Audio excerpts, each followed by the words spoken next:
नहीं, कनाडा आने के लिए सबसे ईजीएस्ट और फास्ट तरीका कौन सा है? बहुत सारे लोगों का ये क्वेश्चन आता है। अच्छा, मैं माइंड यू दैट के लिए ईजीएस्ट एंड फास्ट की हम बात करें, ओके? अच्छा, अब क्या आपको पता है कि सबसे ज़्यादा लोग कनाडा में जब जो आते हैं, आप गैस करें कि मतलब कि जो है ना वो सबसे ज़्यादा किस तरीके से आते हैं कनाडा, राइट? जो लॉन्ग टर्म मतलब कि पीआर और है ना सिटीजनशिप जिनको मिलती है। द बिगेस्ट ग्रुप जो कनाडा में आता है, राइट, सबसे ज़्यादा वो है बेसिकली स्टूडेंट्स का ग्रुप, राइट? तो क्वेश्चन अक्सर ये आता है लोगों के साथ कि अगर visit visa versus student visa, दोनों का process speed versus pros and cons का, राइट? ओके। अच्छा, visit visa honestly approval rate बहुत कम होता है। क्यों कम होता है? क्योंकि उन्हें पता है, राइट, ओके, आपको ये ना फ्रांस से अप्लाई नहीं करे, आप कोई यूके से अप्लाई नहीं करे, आप कोई ऑस्ट्रेलिया से अप्लाई नहीं करे, आप करें पाकिस्तान से, इंडिया से, बांग्लादेश से, नेपाल से। तो मोस्टली उन्हें ये लगता है कि आप कनाडा जा रहे हैं तो आप वहाँ पे जाके रुक जाएंगे, वहाँ पे जाके ठहर जाएंगे, आप जो है ना घूमने नहीं जा रहे, राइट? तो विजिटर वीज़ा अक्सर रिजेक्ट होती है अनलेस से आपके बच्चे हैं, आप कोई स्ट्रॉन्ग कनेक्शन दिखाते हैं और रीज़न दिखाते हैं कनाडा आने का। यहाँ तो आपके पाकिस्तान में, इंडिया में, जहाँ से भी आप आ रहे हैं वहाँ पे आप इतने अमीर हैं कि आपको यहाँ पे आने की ज़रूरत ही नहीं है। तो इसी वजह से विजिट वीज़ा का जो अप्रूवल रेट होता है वो less than 10% generally most countries पे चलता है, बहुत कम अप्रूवल रेट चलता है, राइट?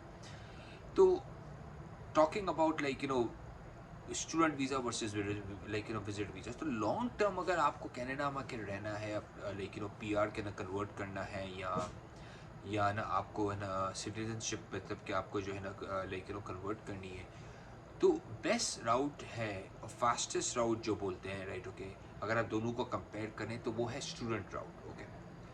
स्टूडेंट राउट बहुत इजी है, राइट? अभी जो स्टूडेंट डायरेक्ट स्ट्रीम एसडीएस जिसे बोलते हैं, जिसके अंदर ऑलमोस्ट लाइक 20 to 25 डेज के अंदर आपको जो है ना वीज़ा मिल जाए, मतलब कि फास्ट प्रोसेस है, राइट? क्विक प्रोसेस है, राइट? तो अच्छा, स्टूडेंट जब आप आते हैं तो आप अपनी फैमिली को बुला सकते हैं, और स्टूडेंट के बाद आपका एक डायरेक्ट राउट है जो पीआर आप ले सकते हैं, जो लेकिन आपको सिटीजनशिप कनाडा की मिलती है, राइट? और मैं आपको बताता हूँ क्यों क्यों कनाडा प्रेफर स्टूडेंट्स और विजिटर वीज़ा या बाकी। देखो, जब आप एज ए स्टूडेंट आते हैं ना, जब आप कनाडा में आके आप पैसे लेकर आते हैं, आप इन्वेस्टमेंट लेकर आते हैं, right, okay?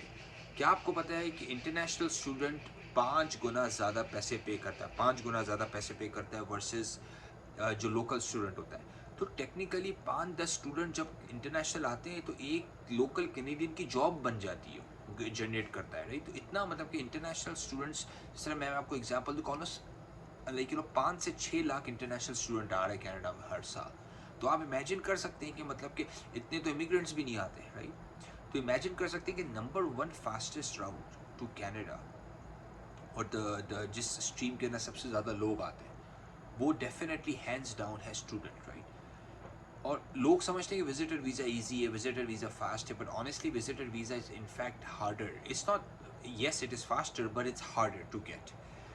Versus student visa जो है वो रिलेटिवली ईजियर मिल जाता है अगर आप प्रॉपर कंसल्टेंट है, आपको कोई एडवाइस देने वाला है, और एक प्रॉपर आप कंटिन्यूएशन दिखाते हैं जहाँ जो भी आप स्टडी करना चाह रहे हैं, राइट?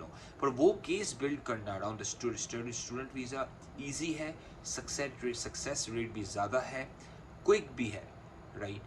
और फ्रॉम पैसे के परस्पेक्टिव से भी, राइट, विजिटर वीज़ा में आपको लॉन्ग रन में ज़्यादा पैसे खर्च करने पड़ेंगे, क्योंकि आप जब कनाडा आएंगे और आप कन्वर्ट करने की कोशिश करेंगे वर्क परमिट में, फिर आप पैसे देंगे किसी को 20-30 लाख रुपए। अच्छा, पैसे भी दे रहे हैं, काम भी खुद कर रहे हैं, पैसे भी दे रहे हैं, तो what is the point of getting a work permit और buying a work permit, right? It doesn't make any sense, right? अगर आप लॉन्ग टर्म में थोड़ा सा सोचें उसके बारे में। वर्सेज जब आप एज ए स्टूडेंट आते हैं, राइट, ओके, सही है, आपने आपने जो है ना 1 साल की आपको इन्वेस्टमेंट चाहिए ट्यूशन की। पर मैं जानता हूँ मोस्टली जो मेरे जानने वाले, मैंने लेकिन जिनको भी हेल्प की है, वो 1 साल के अंदर जॉब ढूंढ लेते हैं, और वो उस लेवल तक आ जाते हैं कि उन्हें जो है ना पाकिस्तान से, इंडिया से, नेपाल से, बांग्लादेश से, कहीं से भी पैसे मंगाने की ज़रूरत नहीं पड़ती है फिर। That's an important point, right? कि बिकॉज स्टूडेंट वीज़ा आपको अलाउ करता है 20 घंटे आप काम कर सकते हैं, और अगर आप थोड़ा सा तरीके से अगर आप कनाडा के अंदर रहते हैं ना, तो आप इजीली जो है ना आप इन्हें सर्वाइव कर सकते हैं एज ए स्टूडेंट, और है ना which leads you to your PR, और फिर जो है ना that leads you to the citizenship, right? और स्टूडेंट पे होने के बहुत सारे बाकी फ़ायदे भी हैं, राइट। मेरे ख्याल से लाइक एक तरह से यू बिकम, आपको जो है ना कैनेडियन इकोनॉमी में आप इजीली इंटीग्रेट हो जाते हैं। क्यों? क्योंकि आप स्किल्स सीखते हैं जब आप यूनिवर्सिटी में, यहाँ पे आपको जो है ना, या कॉलेज में आपको जब डिग्री मिलती है, तो यहाँ का जो लोकल स्किल होता है वो आपको बहुत हेल्प करता है ग्रो करने के लिए, राइट। ज़ाहिर सी बात है, लोकल यहाँ पे जब वो जॉब ओपनिंग्स होती हैं तो पीपल प्रेफर यू वर्सेस जो है ना बाहर से जिसकी एजुकेशन है। तो स्टूडेंट, एज ए स्टूडेंट आना जो है ना, actually it's one of the fastest ways, easiest ways. Not just that, एक तरह से आपकी स्किल डेवलपमेंट भी हो जाती है, क्योंकि जब आप आते हैं यहाँ पे 1 साल का करते हैं, 2 साल का करते हैं, 4 साल का कोर्स, जो भी आप एज ए स्टूडेंट आके करते हैं, स्ट्रीम करते हैं ना, तो by the time you are graduating, job आपके लिए ऑलमोस्ट रेडी होती है, या आप इजीली सिस्टम के अंदर इंटीग्रेट कर जाते हैं। क्यों? क्योंकि आप बाहर से पढ़ के नहीं है, राइट। तो आपको सिस्टम फेवर करता है, यहाँ पे जॉब मार्केट आपको फेवर करती है, right. So so what is the point, right? The point is कि देखें, high rejection rate of visit visa, और अगर आप विजिट वीज़ा लॉन्ग टर्म में जो PR चाह ही रहे हैं, आपसे सिटीजनशिप चाह रहे हैं, तो आप विजिट वीज़ा के राउट क्यों जा रहे हैं?